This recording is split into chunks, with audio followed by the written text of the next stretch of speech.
Di tengah masa kejayaan Baghdad, nama Abu Nawas bergaung sebagai simbol kecerdikan yang tiada tanding. Namun, di balik cerita-cerita yang melegenda, tersembunyi kisah para tokoh lain, pahlawan yang tak kalah cerdik, bijak, dan berani menantang kebodohan dunia. Suatu malam, ketika Abu Nawas sedang duduk di tepian sungai Tigris, seorang pengelana tua menghampirinya.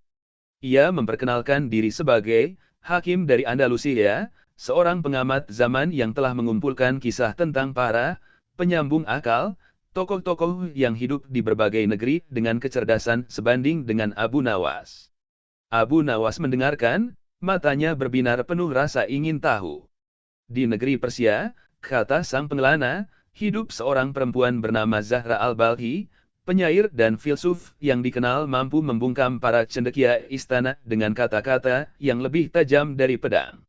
Ketika seorang wazir menuduhnya mencuri puisi raja, Zahra menulis satu bait baru yang berisi teka-teki. Hanya setelah raja sendiri gagal memecahkannya, ia sadar bahwa Zahra bukan pencuri, melainkan sumber kebijaksanaan yang ia abaikan. Sejak hari itu, setiap hukum kerajaan ditulis bersama sajak Zahra, agar keadilan tak kehilangan rasa manusia. Abu Nawas tersenyum, perempuan itu, seolah saudariku dalam akal. Tapi itu baru satu, lanjut pengelana itu. Dari gurun pasir Mesir muncul Amin al-Khatib, penggembala miskin yang menipu para pejabat korup dengan cara paling halus. Ketika pejabat pajak mencoba merampas dombanya, Amin menukar label hewan, ia menamai yang kurus, emas negara, dan yang gemuk, milikku.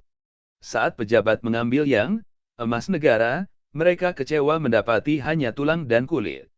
Amin lalu berkata, demikianlah kekayaan negeri yang kalian rawat.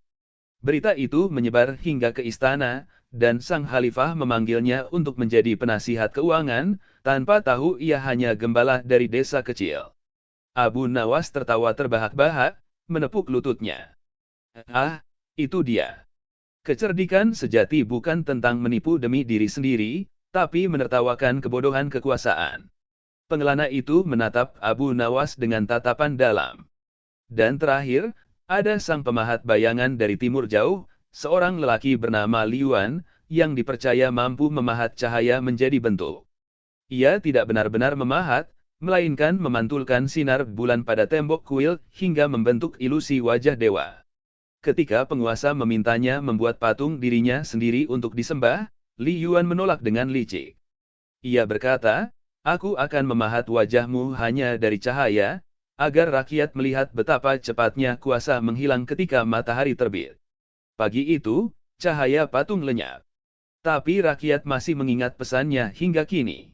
Abu Nawas terdiam, membiarkan angin malam mengisi celah antara mereka. Lalu ia berkata pelan, tampaknya kebijaksanaan bukan hanya milik satu negeri atau satu nama.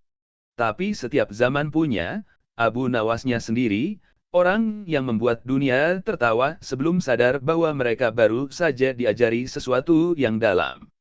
Pengelana itu mengangguk, lalu lenyap seperti kabut di tepi sungai. Abu Nawas menatap air yang beriak pelan dan tersenyum tipis. Untold legends, gumamnya. Mungkin, di antara mereka, akalku hanyalah satu lilin kecil di antara lautan cahaya. Dan malam itu, sejarah mencatat bukan hanya Abu Nawas sang penipu suci, tapi juga bayangan para pahlawan yang tak pernah disebut, Zahra sang penyair adil, Amin sang gembala bijak, dan Li Yuan sang pemahat cahaya. Mereka bukan sekadar tokoh dari kisah terlupakan, mereka adalah bagian dari simfoni kejeniusan manusia, yang terus berbisik di antara bintang dan waktu. Beberapa hari setelah pertemuan dengan pengelana misterius itu, Abu Nawas tidak bisa tidur. Bayangan tiga tokoh itu menghantui pikirannya, bukan karena rasa iri, tetapi karena rasa penasaran yang dalam. Ia bertanya-tanya apakah kisah mereka benar adanya, atau hanya dongeng untuk menguji rasa ingin tahu. Maka, ia memutuskan untuk berkelana, bukan untuk mencari harta, melainkan untuk menantang kebijaksanaan itu sendiri. Ia memulai perjalanannya ke arah barat, menembus padang pasir menuju Persia. Di kota Balkh, ia mencari jejak Zahra al-Balkhi, sang penyair yang kabarnya mampu membuat para pemimpin tunduk pada kata. Namun ketika ia tiba, Zahra telah lama meninggal. Yang tersisa hanyalah lembar-lembar puisi yang dijaga oleh murid-muridnya. Salah satu muridnya, seorang pemuda bernama Kasim, menyodorkan gulungan berdebu kepadanya. Ini karya terakhir Zahra, katanya, ia menulisnya sehari sebelum diasingkan. Abu Nawas membuka gulungan itu. Di dalamnya tertulis bait yang membuatnya terdiam lama. Yang bijak tidak melawan penguasa dengan pedang, tapi dengan cermin, agar sang raja melihat dirinya sendiri. Kata-kata itu membuat Abu Nawas termenung. Ia sadar bahwa selama ini ia menipu raja untuk membuatnya tertawa, bukan untuk membuatnya bercermin. Ia merasa seolah baru memahami makna sejati dari kecerdikan, bukan sekadar untuk menghibur, tapi untuk membangunkan nurani. Dari Persia, Abu Nawas melanjutkan perjalanan ke Mesir. Ia ingin bertemu Amin al-Khatib, si penggembala yang menertawakan keserakahan pejabat. Di sana, ia menemukan lelaki tua yang hidup sederhana di pinggir sungai Nil. Amin sedang memberi makan seekor keledai tua yang tampak lebih kurus daripada pemiliknya. "Apakah kau benar Amin al-Khatib yang legendaris?" tanya Abu Nawas. Lelaki itu tersenyum, "Jika legenda itu berkata aku bijak, maka aku bukan dia. Tapi jika legenda itu berkata aku hanya menggembala dan berbicara pada keledai, mungkin benar aku orangnya." Abu Nawas tertawa kecil. "Kau menipu bahkan dengan kata-kata sederhana."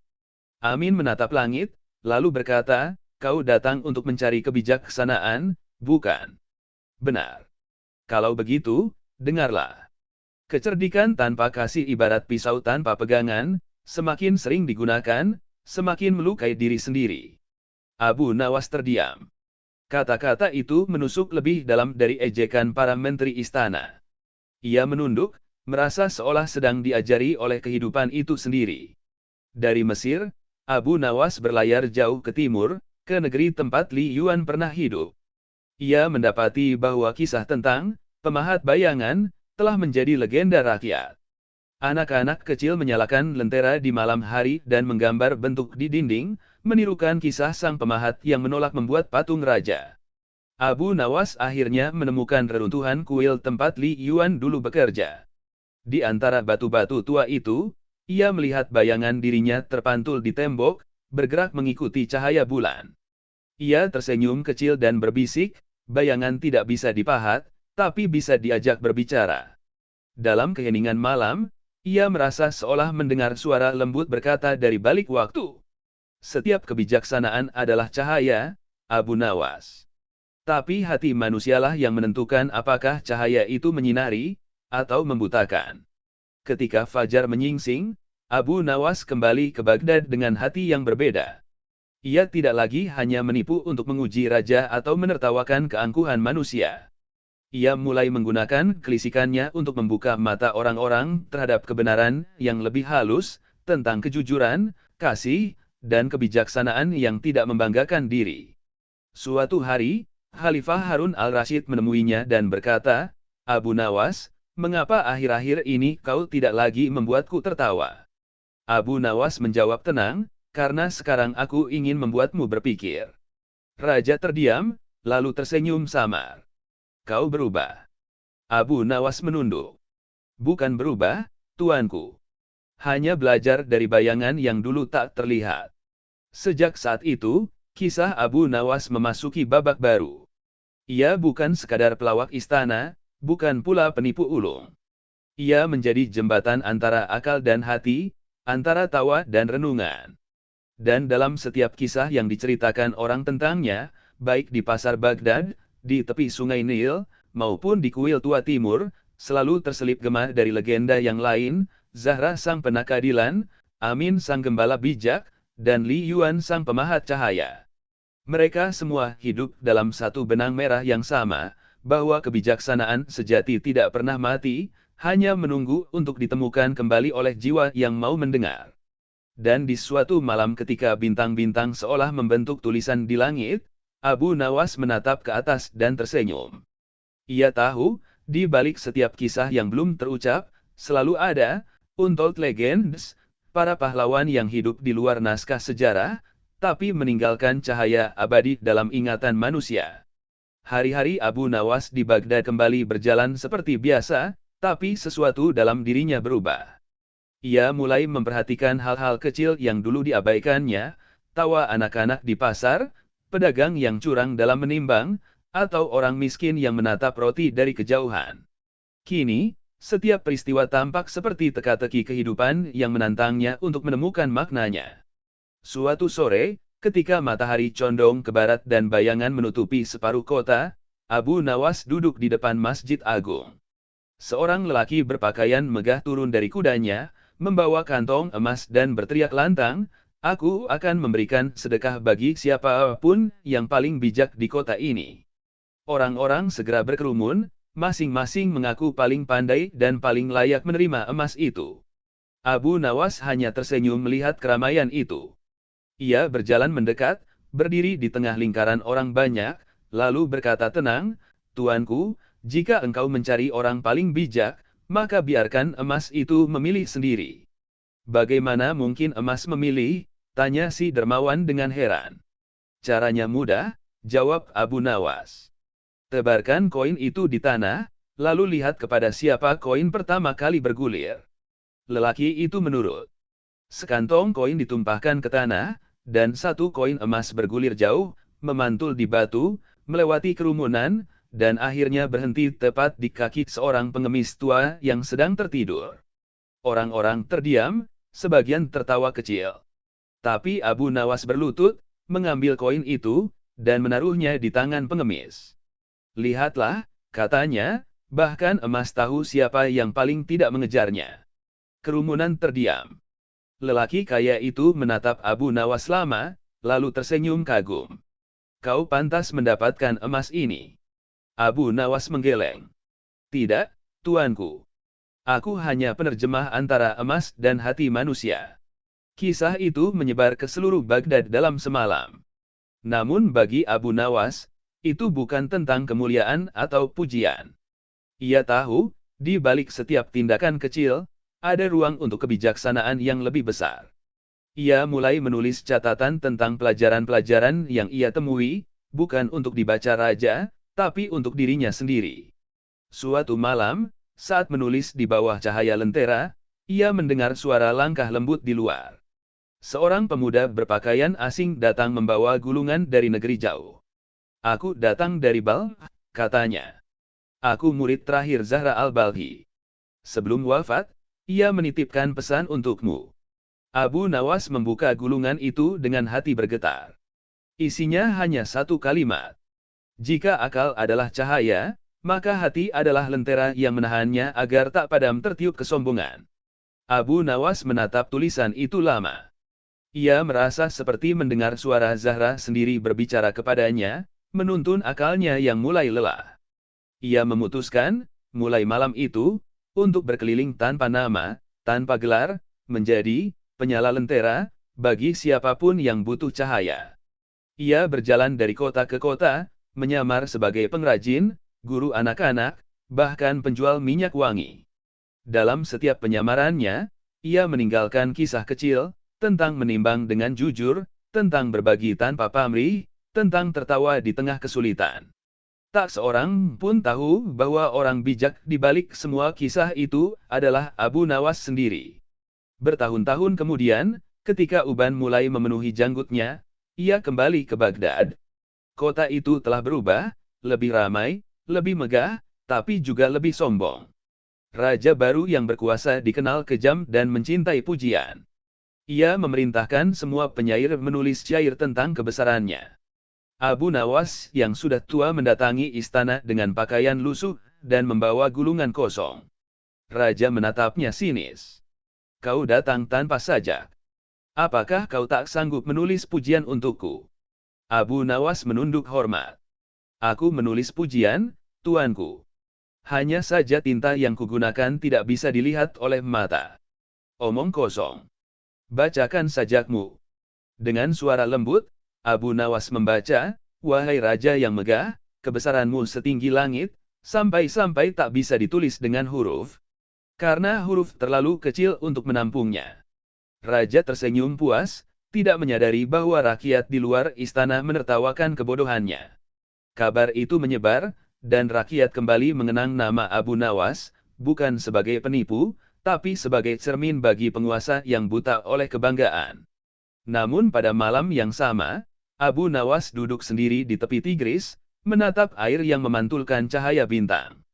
Ia memejamkan mata, dan dalam keheningan itu, ia seolah mendengar suara Zahra, Amin, dan Li Yuan berbicara bersamaan. Engkau telah memahat bayanganmu sendiri, Abu Nawas. Kini biarkan cahaya yang berbicara. Air sungai berkilau seolah menjawab. Abu Nawas tersenyum tipis, menyadari bahwa kebijaksanaan tidak pernah selesai. Ia hanyalah penjaga sementara dalam arus panjang pengetahuan manusia. Dan di Baghdad, setiap kali malam tiba dan cahaya lentera menari di atas air, orang-orang tua menceritakan kisah itu kepada anak-anak, tentang lelaki cerdik yang menertawakan raja, tentang penyair yang mengajarkan keadilan, tentang gembala yang menertawakan keserakahan, dan tentang pemahat yang membuat cahaya bicara. Mereka semua kini menjadi bagian dari legenda yang tak tertulis, kisah para pahlawan akal dan hati yang melampaui waktu, berbisik di antara bintang dan sungai. Bahwa kecerdikan tanpa kebijaksanaan hanyalah bayangan. Dan kebijaksanaan tanpa kasih hanyalah cahaya yang cepat padam. Malam itu, angin dari padang pasir berhembus lembut membawa aroma kurma dan pasir panas. Di tepi sungai Tigris, seorang anak kecil mendekati sosok tua yang sedang duduk termenung di bawah pohon kurma. Wajahnya berkeriput tapi matanya berkilau tajam seperti bintang di langit Baghdad. Anak itu tidak tahu bahwa orang tua itu adalah Abu Nawas, sang legenda yang kisahnya sudah menjadi dongeng tidur di setiap rumah. Paman, tanya anak itu polos, benarkah engkau dulu membuat raja tertawa sampai menangis? Abu Nawas tersenyum samar. Itu dulu, nah. Sekarang aku lebih suka membuat orang berpikir sebelum tertawa. Anak itu menatapnya bingung. Kenapa harus berpikir dulu? Bukankah tertawa itu menyenangkan? Karena tawa tanpa makna hanya sekejap, tapi tawa yang lahir dari pengertian bisa mengubah dunia, jawab Abu Nawas. Anak itu terdiam, lalu duduk di sampingnya. Kalau begitu, ceritakanlah kepadaku tawa yang bisa mengubah dunia. Abu Nawas memandang langit sejenak sebelum mulai berbicara. Dahulu, di masa mudaku, aku pernah melihat seorang raja yang ingin menakar kebahagiaan rakyatnya. Ia memerintahkan setiap orang datang ke istana membawa sesuatu yang membuat mereka bahagia. Seorang pedagang membawa emas, petani membawa hasil panen, dan penyair membawa syair. Lalu datanglah seorang anak kecil, membawa sekeping cermin yang retak. Raja heran. Kenapa cermin retak membuatmu bahagia, nak? Anak itu menjawab, karena ketika aku melihat wajahku di cermin ini, aku bisa tertawa. Kadang aku tampak lucu, kadang seperti dua orang sekaligus. Dunia pun begitu, tuanku, kadang bahagia, kadang sedih, tapi semua pantulan itu tetap dari wajah yang sama. Raja terdiam. Ia menyadari, kebahagiaan bukan pada emas atau hasil bumi, tapi pada cara memandang dunia. Anak kecil di samping Abu Nawas menatapnya takjub. Apakah raja itu benar-benar mengerti? Abu Nawas tersenyum lembut. Dia mengerti sesaat, lalu lupa lagi. Sebab kebijaksanaan itu seperti embun, harus selalu diperbarui setiap pagi. Angin bertiup pelan, membawa debu halus dan suara azan dari kejauhan. Abu Nawas menatap sungai yang berkilau diterpa bulan, lalu berkata pelan, seolah berbicara kepada dirinya sendiri, Zahra mengajarkanku untuk membuat orang bercermin. Amin mengajarkanku untuk menertawakan keserakahan. Li Yuan mengajarkanku untuk menciptakan cahaya dari bayangan.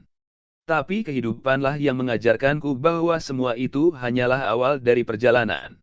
Beberapa hari kemudian, sebuah kabar aneh menyebar di Baghdad, di pasar utama, ada seorang pengemis yang bisa menjawab setiap pertanyaan sulit dengan teka-teki sederhana. Orang-orang mulai datang, dari pedagang hingga ulama. Mereka tidak tahu bahwa pengemis itu adalah Abu Nawas dalam penyamaran.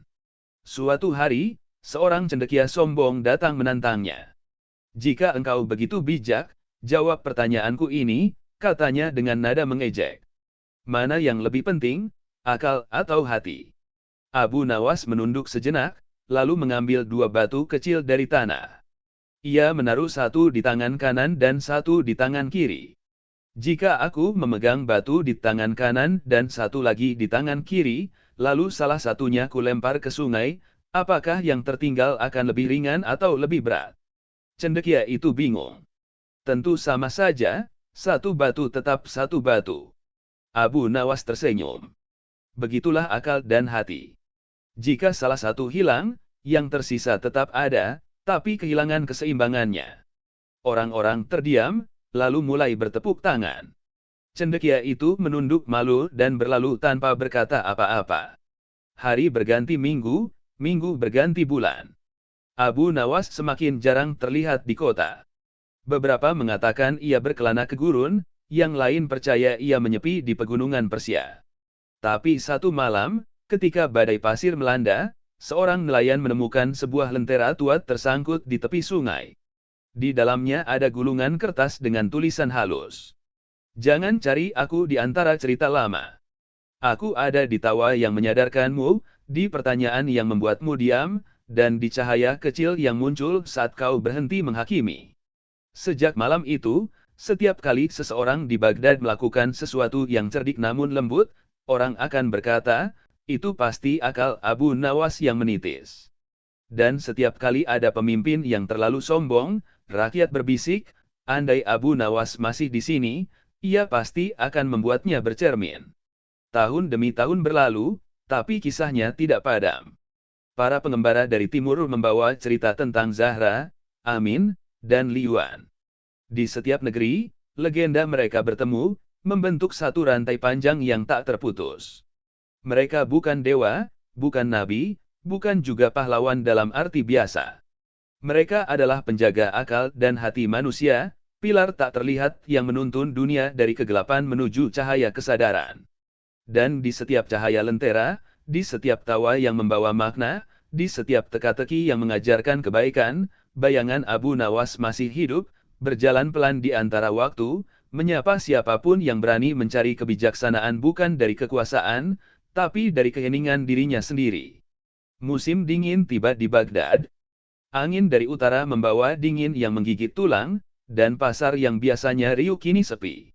Di sebuah sudut kota, para fakir duduk menggigil di bawah atap-atap reyot, menunggu kemurahan hati orang-orang kaya yang lebih sibuk menimbun gandum daripada berbagi.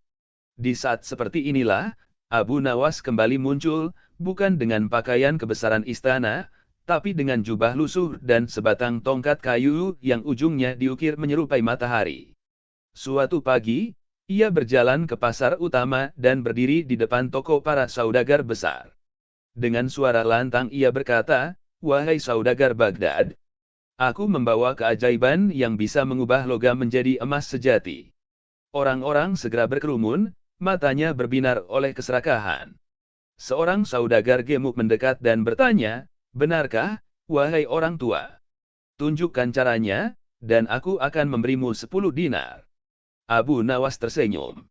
"Tentu saja, tapi emas yang akan kau dapat bukan dari api atau logam, melainkan dari tanganmu sendiri." Ia mengambil sepotong gandum dan sebutir pasir, lalu berkata, "Campurkan keduanya dengan niat berbagi, dan kau akan melihat emas yang tak bisa dicuri oleh waktu." Para saudagar tertawa mengejek. "Itu bukan emas, itu omong kosong," seru mereka. Abu Nawas mengangguk tenang. Benar, bagi yang matanya tertutup oleh keserakahan, semua kebajikan tampak seperti debu. Tapi bagi yang hatinya terbuka, setiap kebaikan adalah harta yang tak ternilai. Malam itu, seorang pedagang muda yang mendengar ucapannya mencoba memberi roti pada seorang pengemis di sudut jalan.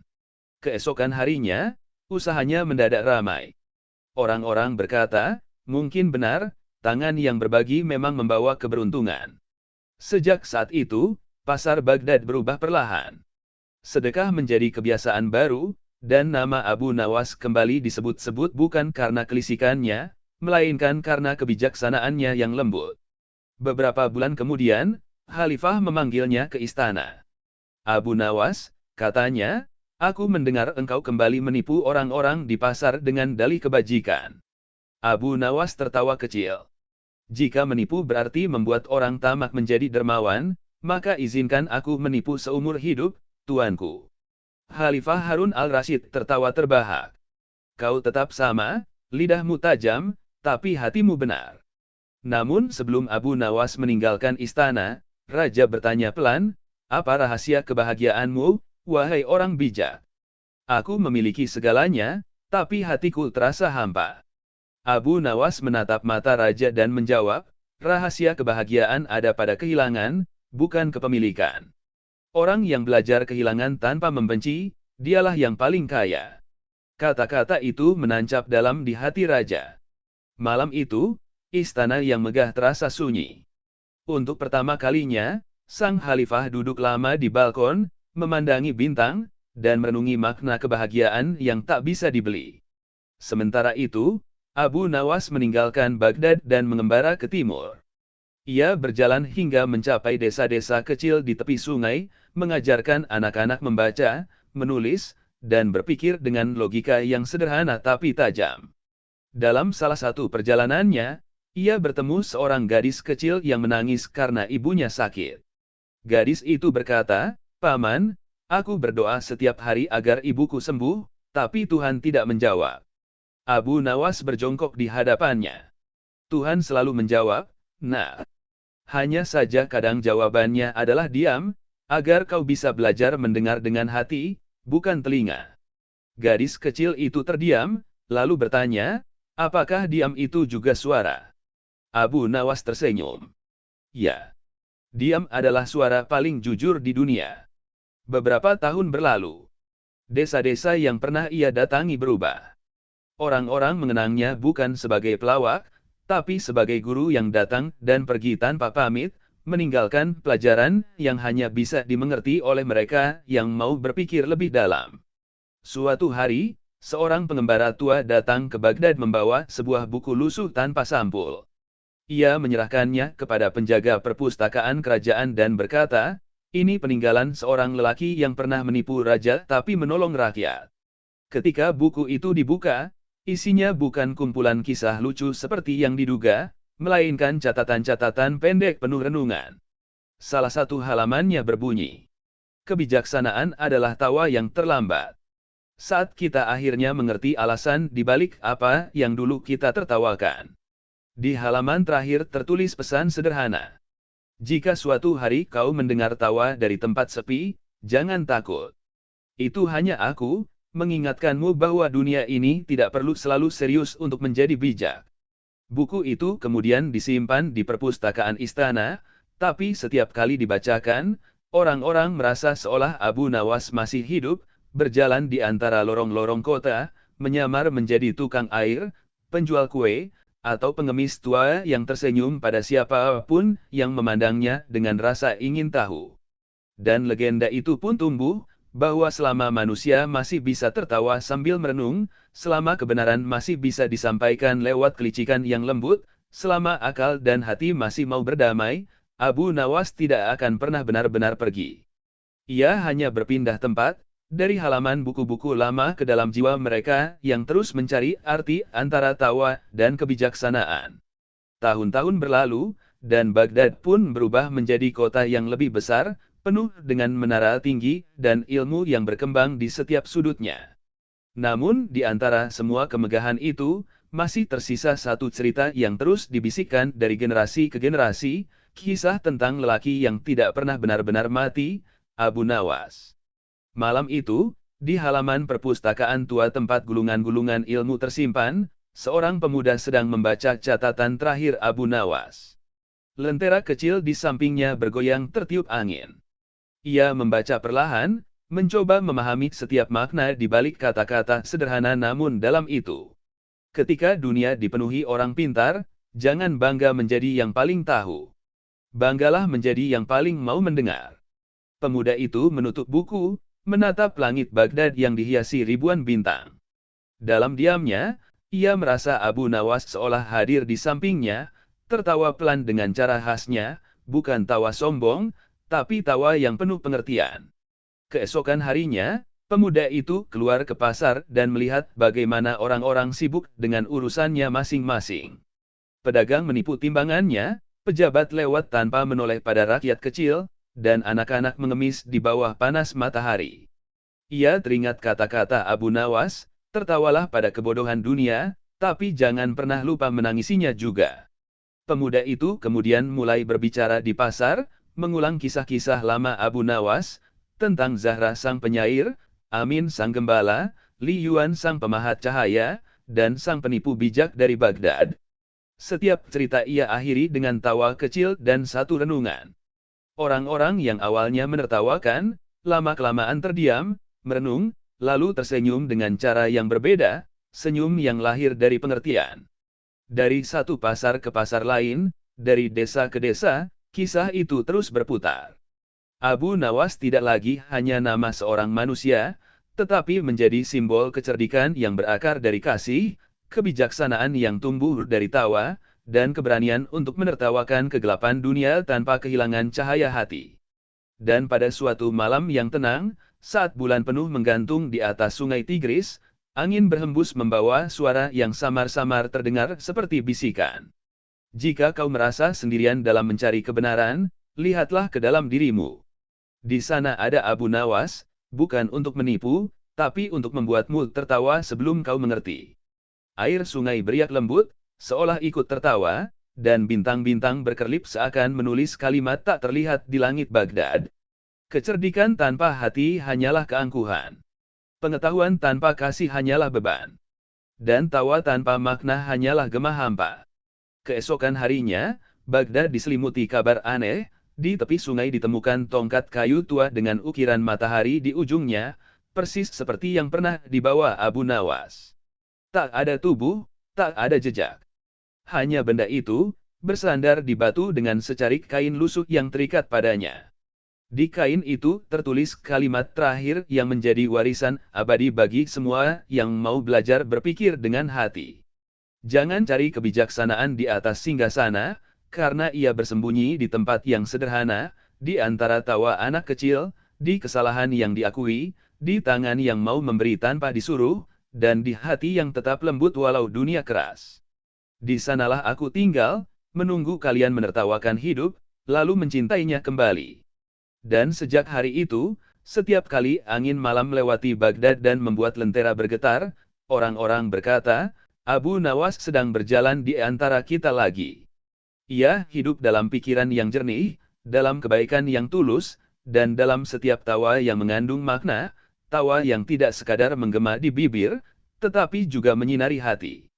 Karena pada akhirnya, kebijaksanaan bukan tentang siapa yang paling benar, tetapi siapa yang paling mampu membuat dunia tertawa sambil menjadi lebih baik. Di tengah masa kejayaan Baghdad, nama Abu Nawas bergaung sebagai simbol kecerdikan yang tiada tanding. Namun, di balik cerita-cerita yang melegenda, tersembunyi kisah para tokoh lain, pahlawan yang tak kalah cerdik, bijak, dan berani menantang kebodohan dunia. Suatu malam, ketika Abu Nawas sedang duduk di tepian sungai Tigris, seorang pengelana tua menghampirinya. Ia memperkenalkan diri sebagai hakim dari Andalusia, seorang pengamat zaman yang telah mengumpulkan kisah tentang para penyambung akal, tokoh-tokoh yang hidup di berbagai negeri dengan kecerdasan sebanding dengan Abu Nawas.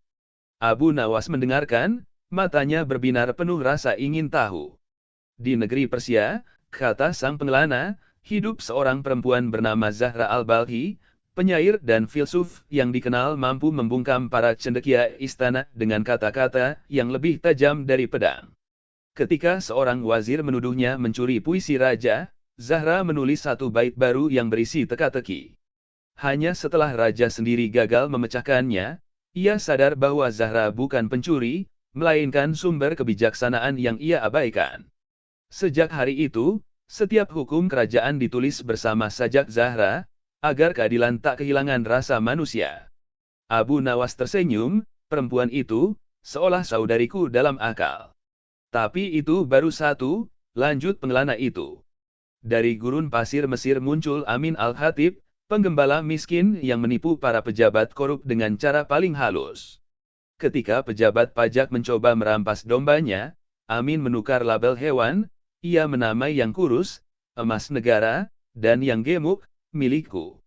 Saat pejabat mengambil yang emas negara, mereka kecewa mendapati hanya tulang dan kulit.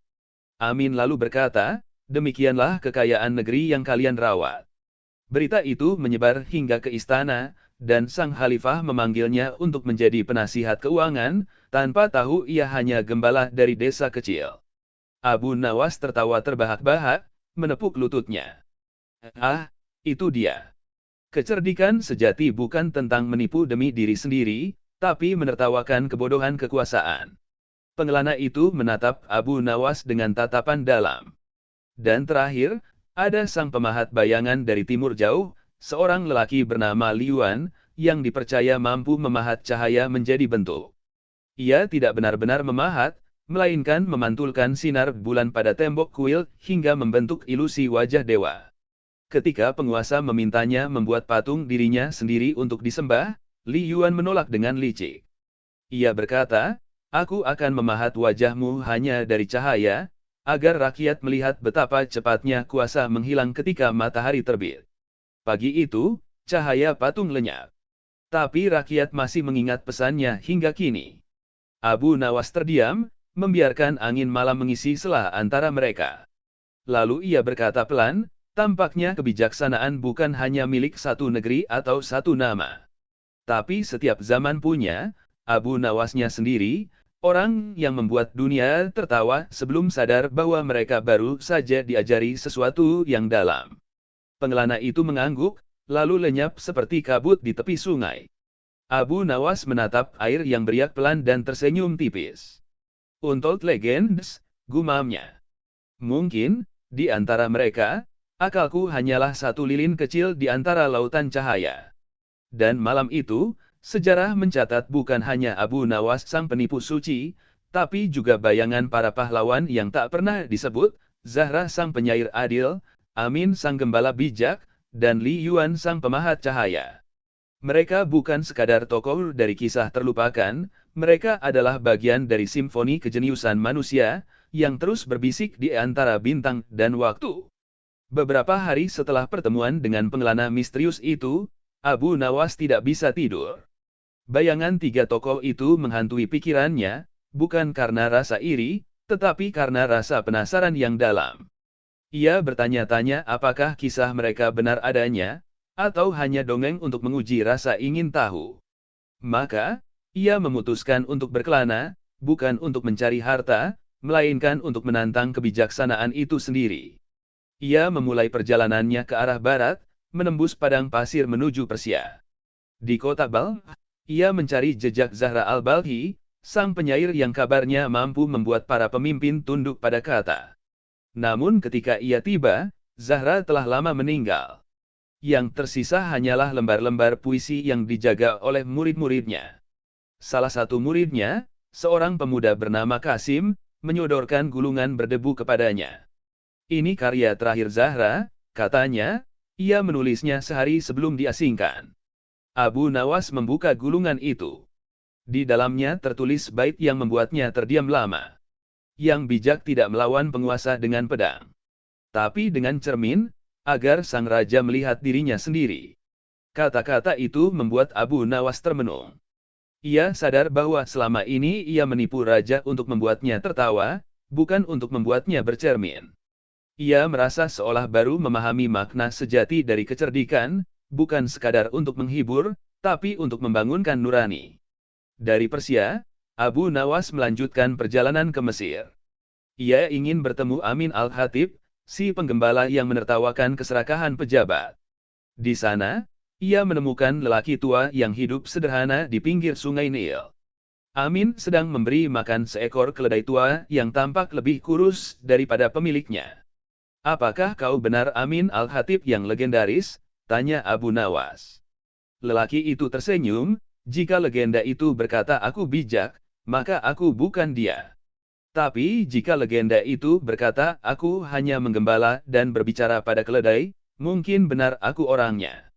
Abu Nawas tertawa kecil. Kau menipu bahkan dengan kata-kata sederhana.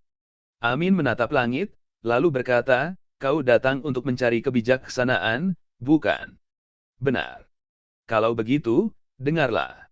Kecerdikan tanpa kasih ibarat pisau tanpa pegangan, semakin sering digunakan, semakin melukai diri sendiri. Abu Nawas terdiam.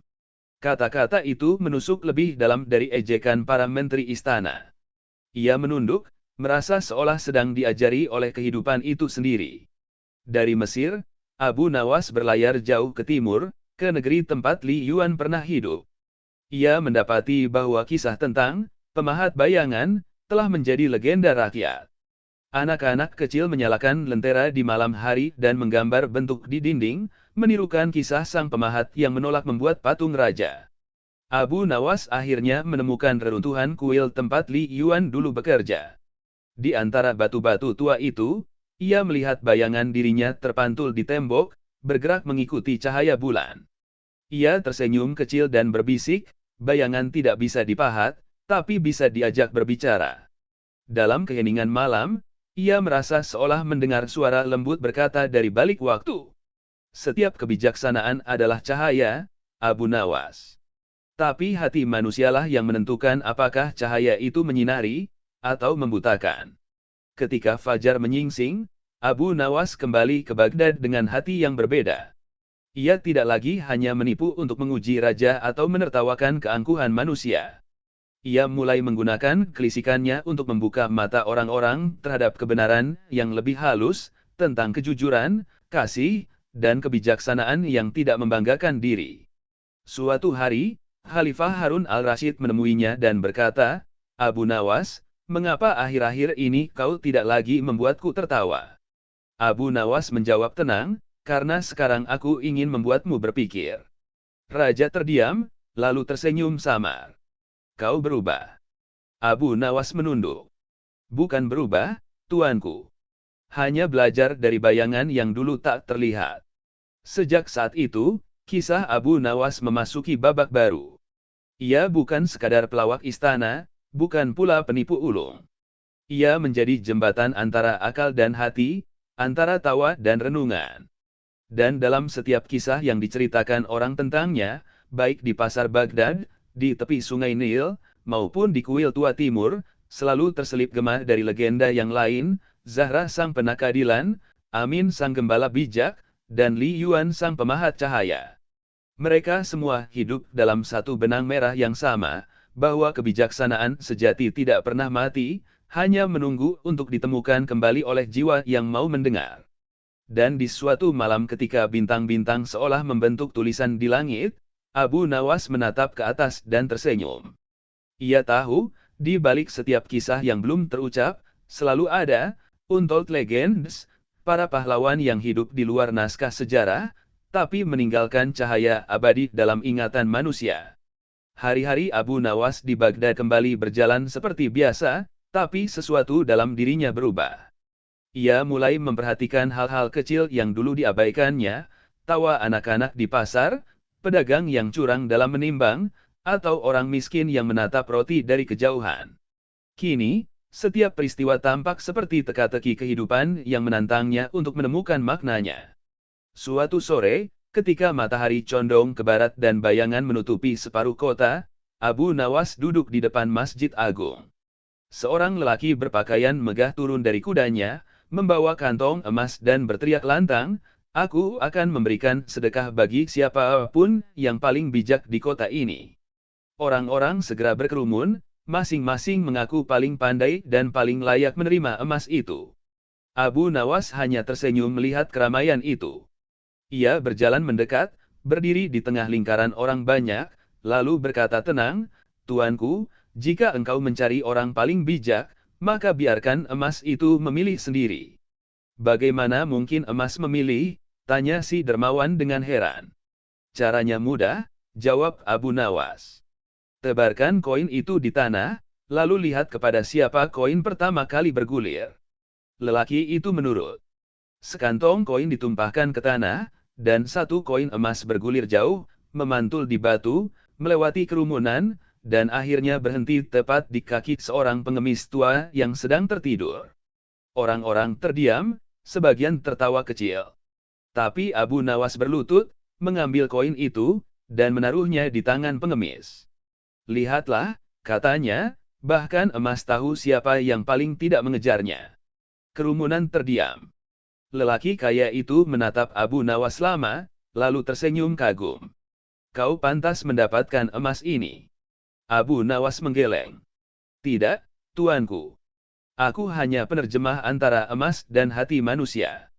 Kisah itu menyebar ke seluruh Baghdad dalam semalam. Namun bagi Abu Nawas, itu bukan tentang kemuliaan atau pujian. Ia tahu, di balik setiap tindakan kecil, ada ruang untuk kebijaksanaan yang lebih besar. Ia mulai menulis catatan tentang pelajaran-pelajaran yang ia temui, bukan untuk dibaca raja, tapi untuk dirinya sendiri. Suatu malam, saat menulis di bawah cahaya lentera, ia mendengar suara langkah lembut di luar. Seorang pemuda berpakaian asing datang membawa gulungan dari negeri jauh. Aku datang dari Balkh, katanya. Aku murid terakhir Zahra al-Balkhi. Sebelum wafat, ia menitipkan pesan untukmu. Abu Nawas membuka gulungan itu dengan hati bergetar. Isinya hanya satu kalimat. Jika akal adalah cahaya, maka hati adalah lentera yang menahannya agar tak padam tertiup kesombongan. Abu Nawas menatap tulisan itu lama. Ia merasa seperti mendengar suara Zahra sendiri berbicara kepadanya, menuntun akalnya yang mulai lelah. Ia memutuskan, mulai malam itu, untuk berkeliling tanpa nama, tanpa gelar, menjadi penyala lentera, bagi siapapun yang butuh cahaya. Ia berjalan dari kota ke kota, menyamar sebagai pengrajin, guru anak-anak, bahkan penjual minyak wangi. Dalam setiap penyamarannya, ia meninggalkan kisah kecil, tentang menimbang dengan jujur, tentang berbagi tanpa pamrih, tentang tertawa di tengah kesulitan. Tak seorang pun tahu bahwa orang bijak di balik semua kisah itu adalah Abu Nawas sendiri. Bertahun-tahun kemudian, ketika uban mulai memenuhi janggutnya, ia kembali ke Baghdad. Kota itu telah berubah, lebih ramai, lebih megah, tapi juga lebih sombong. Raja baru yang berkuasa dikenal kejam dan mencintai pujian. Ia memerintahkan semua penyair menulis syair tentang kebesarannya.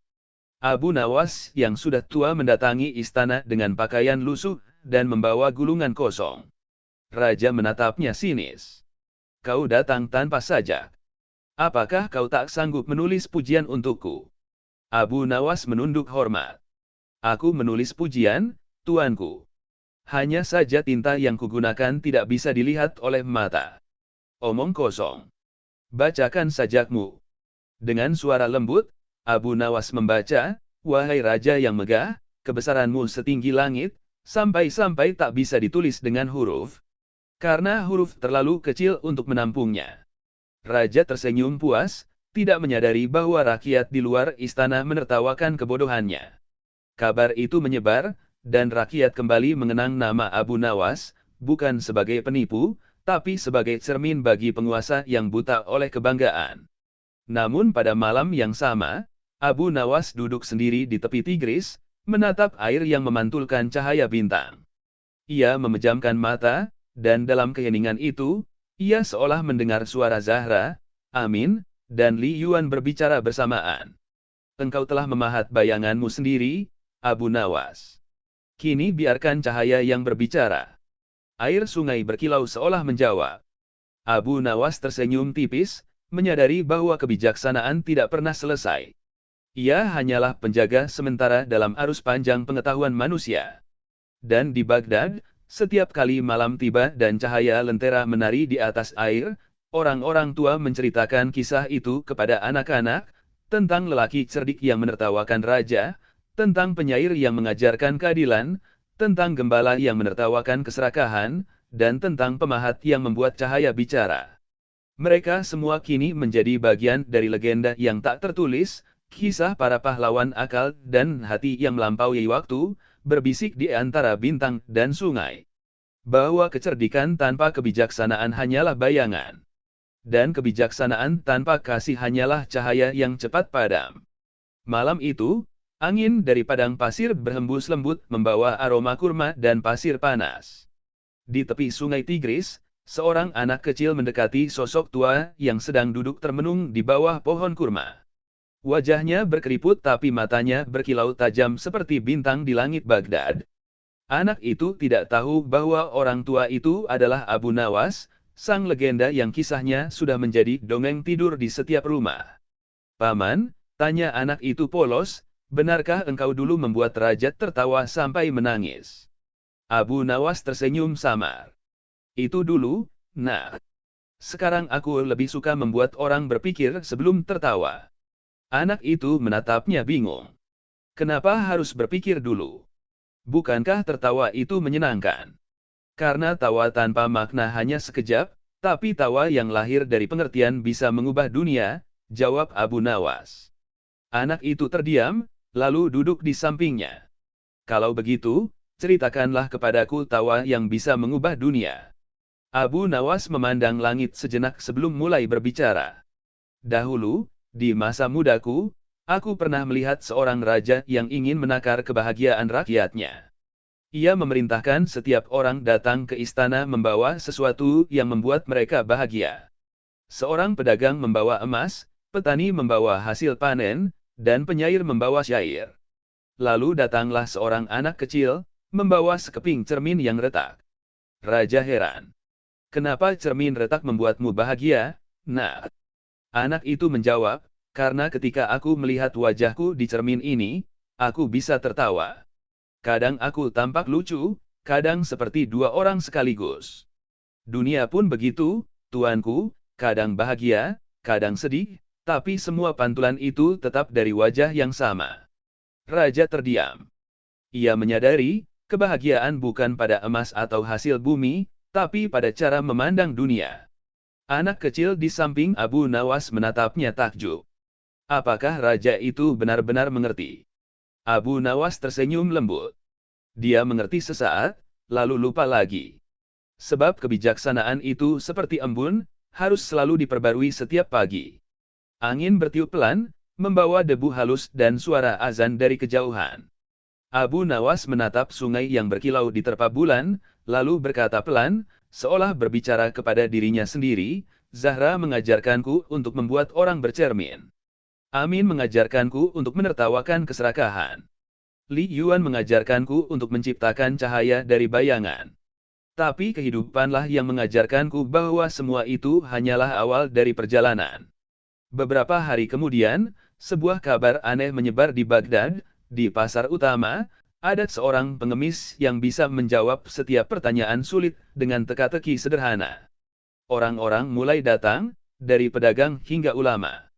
Mereka tidak tahu bahwa pengemis itu adalah Abu Nawas dalam penyamaran. Suatu hari, seorang cendekia sombong datang menantangnya. Jika engkau begitu bijak, jawab pertanyaanku ini, katanya dengan nada mengejek. Mana yang lebih penting, akal atau hati? Abu Nawas menunduk sejenak, lalu mengambil dua batu kecil dari tanah. Ia menaruh satu di tangan kanan dan satu di tangan kiri. Jika aku memegang batu di tangan kanan dan satu lagi di tangan kiri, lalu salah satunya kulempar ke sungai, apakah yang tertinggal akan lebih ringan atau lebih berat? Cendekia itu bingung. Tentu sama saja, satu batu tetap satu batu. Abu Nawas tersenyum. Begitulah akal dan hati. Jika salah satu hilang, yang tersisa tetap ada, tapi kehilangan keseimbangannya. Orang-orang terdiam, lalu mulai bertepuk tangan. Cendekia itu menunduk malu dan berlalu tanpa berkata apa-apa. Hari berganti minggu, minggu berganti bulan. Abu Nawas semakin jarang terlihat di kota. Beberapa mengatakan ia berkelana ke gurun, yang lain percaya ia menyepi di pegunungan Persia. Tapi satu malam, ketika badai pasir melanda, seorang nelayan menemukan sebuah lentera tua tersangkut di tepi sungai. Di dalamnya ada gulungan kertas dengan tulisan halus. Jangan cari aku di antara cerita lama. Aku ada di tawa yang menyadarkanmu, di pertanyaan yang membuatmu diam, dan di cahaya kecil yang muncul saat kau berhenti menghakimi. Sejak malam itu, setiap kali seseorang di Baghdad melakukan sesuatu yang cerdik namun lembut, orang akan berkata, itu pasti akal Abu Nawas yang menitis. Dan setiap kali ada pemimpin yang terlalu sombong, rakyat berbisik, andai Abu Nawas masih di sini, ia pasti akan membuatnya bercermin. Tahun demi tahun berlalu, tapi kisahnya tidak padam. para pengembara dari timur membawa cerita tentang Zahra, Amin, dan Liuan. Di setiap negeri, legenda mereka bertemu, membentuk satu rantai panjang yang tak terputus. Mereka bukan dewa, bukan nabi, bukan juga pahlawan dalam arti biasa. Mereka adalah penjaga akal dan hati manusia, pilar tak terlihat yang menuntun dunia dari kegelapan menuju cahaya kesadaran. Dan di setiap cahaya lentera, di setiap tawa yang membawa makna, di setiap teka-teki yang mengajarkan kebaikan, bayangan Abu Nawas masih hidup, berjalan pelan di antara waktu, menyapa siapapun yang berani mencari kebijaksanaan bukan dari kekuasaan, tapi dari keheningan dirinya sendiri. Musim dingin tiba di Baghdad. Angin dari utara membawa dingin yang menggigit tulang, dan pasar yang biasanya riuh kini sepi. Di sebuah sudut kota, para fakir duduk menggigil di bawah atap-atap reyot, menunggu kemurahan hati orang-orang kaya yang lebih sibuk menimbun gandum daripada berbagi. Di saat seperti inilah, Abu Nawas kembali muncul, bukan dengan pakaian kebesaran istana, tapi dengan jubah lusuh dan sebatang tongkat kayu yang ujungnya diukir menyerupai matahari. Suatu pagi, ia berjalan ke pasar utama dan berdiri di depan toko para saudagar besar. Dengan suara lantang ia berkata, "Wahai saudagar Baghdad, aku membawa keajaiban yang bisa mengubah logam menjadi emas sejati." Orang-orang segera berkerumun, matanya berbinar oleh keserakahan. Seorang saudagar gemuk mendekat dan bertanya, "Benarkah, wahai orang tua? Tunjukkan caranya, dan aku akan memberimu 10 dinar." Abu Nawas tersenyum. "Tentu saja, tapi emas yang akan kau dapat bukan dari api atau logam, melainkan dari tanganmu sendiri." Ia mengambil sepotong gandum dan sebutir pasir, lalu berkata, "Campurkan keduanya dengan niat berbagi, dan kau akan melihat emas yang tak bisa dicuri oleh waktu." Para saudagar tertawa mengejek. "Itu bukan emas, itu omong kosong," seru mereka. Abu Nawas mengangguk tenang. "Benar, bagi yang matanya tertutup oleh keserakahan, semua kebajikan tampak seperti debu. Tapi bagi yang hatinya terbuka, setiap kebaikan adalah harta yang tak ternilai." Malam itu, seorang pedagang muda yang mendengar ucapannya mencoba memberi roti pada seorang pengemis di sudut jalan. Keesokan harinya, usahanya mendadak ramai. Orang-orang berkata, "Mungkin benar, tangan yang berbagi memang membawa keberuntungan." Sejak saat itu, pasar Baghdad berubah perlahan. Sedekah menjadi kebiasaan baru, dan nama Abu Nawas kembali disebut-sebut bukan karena kelisikannya, melainkan karena kebijaksanaannya yang lembut. Beberapa bulan kemudian, Khalifah memanggilnya ke istana. "Abu Nawas," katanya, "aku mendengar engkau kembali menipu orang-orang di pasar dengan dalih kebajikan." Abu Nawas tertawa kecil. "Jika menipu berarti membuat orang tamak menjadi dermawan, maka izinkan aku menipu seumur hidup, tuanku." Khalifah Harun al-Rasyid tertawa terbahak. "Kau tetap sama, lidahmu tajam, tapi hatimu benar." Namun sebelum Abu Nawas meninggalkan istana, raja bertanya pelan, "Apa rahasia kebahagiaanmu, wahai orang bijak?" "Aku memiliki segalanya, tapi hatiku terasa hampa." Abu Nawas menatap mata raja dan menjawab, "Rahasia kebahagiaan ada pada kehilangan, bukan kepemilikan. Orang yang belajar kehilangan tanpa membenci, dialah yang paling kaya." Kata-kata itu menancap dalam di hati raja. Malam itu, istana yang megah terasa sunyi. Untuk pertama kalinya, sang khalifah duduk lama di balkon, memandangi bintang, dan merenungi makna kebahagiaan yang tak bisa dibeli. Sementara itu, Abu Nawas meninggalkan Baghdad dan mengembara ke timur. Ia berjalan hingga mencapai desa-desa kecil di tepi sungai, mengajarkan anak-anak membaca, menulis, dan berpikir dengan logika yang sederhana tapi tajam. Dalam salah satu perjalanannya, ia bertemu seorang gadis kecil yang menangis karena ibunya sakit. Gadis itu berkata, "Paman, aku berdoa setiap hari agar ibuku sembuh, tapi Tuhan tidak menjawab." Abu Nawas berjongkok di hadapannya. "Tuhan selalu menjawab, Nak. Hanya saja kadang jawabannya adalah diam, agar kau bisa belajar mendengar dengan hati, bukan telinga." Gadis kecil itu terdiam, lalu bertanya, "Apakah diam itu juga suara?" Abu Nawas tersenyum. Ya, diam adalah suara paling jujur di dunia. Beberapa tahun berlalu, desa-desa yang pernah ia datangi berubah. Orang-orang mengenangnya bukan sebagai pelawak, tapi sebagai guru yang datang dan pergi tanpa pamit, meninggalkan pelajaran yang hanya bisa dimengerti oleh mereka yang mau berpikir lebih dalam. Suatu hari, seorang pengembara tua datang ke Baghdad membawa sebuah buku lusuh tanpa sampul. Ia menyerahkannya kepada penjaga perpustakaan kerajaan dan berkata, "Ini peninggalan seorang lelaki yang pernah menipu raja tapi menolong rakyat." Ketika buku itu dibuka, isinya bukan kumpulan kisah lucu seperti yang diduga, melainkan catatan-catatan pendek penuh renungan. Salah satu halamannya berbunyi, "Kebijaksanaan adalah tawa yang terlambat. Saat kita akhirnya mengerti alasan di balik apa yang dulu kita tertawakan." Di halaman terakhir tertulis pesan sederhana. "Jika suatu hari kau mendengar tawa dari tempat sepi, jangan takut. Itu hanya aku, mengingatkanmu bahwa dunia ini tidak perlu selalu serius untuk menjadi bijak." Buku itu kemudian disimpan di perpustakaan istana, tapi setiap kali dibacakan, orang-orang merasa seolah Abu Nawas masih hidup, berjalan di antara lorong-lorong kota, menyamar menjadi tukang air, penjual kue, atau pengemis tua yang tersenyum pada siapapun yang memandangnya dengan rasa ingin tahu. Dan legenda itu pun tumbuh, bahwa selama manusia masih bisa tertawa sambil merenung, selama kebenaran masih bisa disampaikan lewat kelicikan yang lembut, selama akal dan hati masih mau berdamai, Abu Nawas tidak akan pernah benar-benar pergi.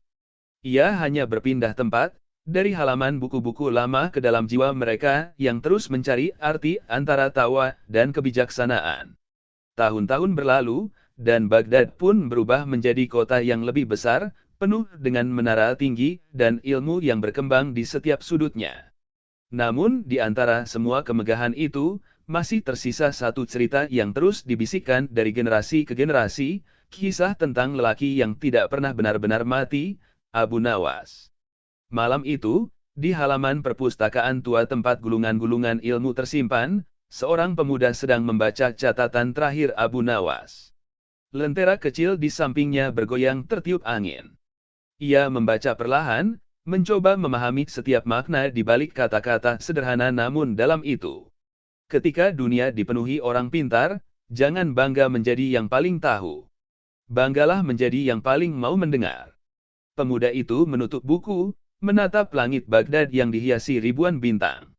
Dalam diamnya, ia merasa Abu Nawas seolah hadir di sampingnya, tertawa pelan dengan cara khasnya, bukan tawa sombong, tapi tawa yang penuh pengertian. Keesokan harinya, pemuda itu keluar ke pasar dan melihat bagaimana orang-orang sibuk dengan urusannya masing-masing.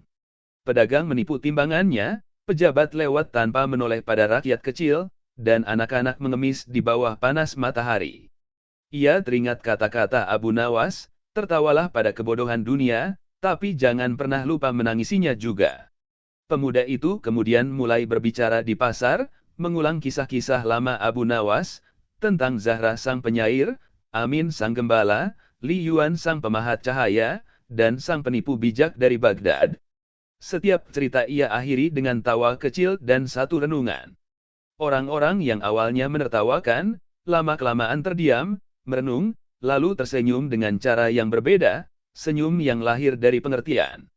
Dari satu pasar ke pasar lain, dari desa ke desa, kisah itu terus berputar. Abu Nawas tidak lagi hanya nama seorang manusia, tetapi menjadi simbol kecerdikan yang berakar dari kasih, kebijaksanaan yang tumbuh dari tawa, dan keberanian untuk menertawakan kegelapan dunia tanpa kehilangan cahaya hati. Dan pada suatu malam yang tenang, saat bulan penuh menggantung di atas sungai Tigris, angin berhembus membawa suara yang samar-samar terdengar seperti bisikan. Jika kau merasa sendirian dalam mencari kebenaran, lihatlah ke dalam dirimu. Di sana ada Abu Nawas, bukan untuk menipu, tapi untuk membuatmu tertawa sebelum kau mengerti. Air sungai beriak lembut, seolah ikut tertawa, dan bintang-bintang berkerlip seakan menulis kalimat tak terlihat di langit Baghdad. Kecerdikan tanpa hati hanyalah keangkuhan. Pengetahuan tanpa kasih hanyalah beban. Dan tawa tanpa makna hanyalah gemah hampa. Keesokan harinya, Baghdad diselimuti kabar aneh. Di tepi sungai ditemukan tongkat kayu tua dengan ukiran matahari di ujungnya, persis seperti yang pernah dibawa Abu Nawas. Tak ada tubuh, tak ada jejak. Hanya benda itu, bersandar di batu dengan secarik kain lusuh yang terikat padanya. Di kain itu tertulis kalimat terakhir yang menjadi warisan abadi bagi semua yang mau belajar berpikir dengan hati. Jangan cari kebijaksanaan di atas singgasana, karena ia bersembunyi di tempat yang sederhana, di antara tawa anak kecil, di kesalahan yang diakui, di tangan yang mau memberi tanpa disuruh, dan di hati yang tetap lembut walau dunia keras. Di sanalah aku tinggal, menunggu kalian menertawakan hidup, lalu mencintainya kembali.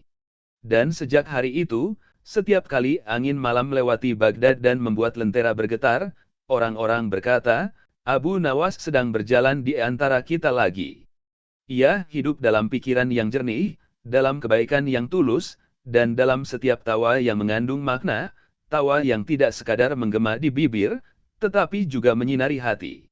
Karena pada akhirnya, kebijaksanaan bukan tentang siapa yang paling benar, tetapi siapa yang paling mampu membuat dunia tertawa sambil menjadi lebih baik.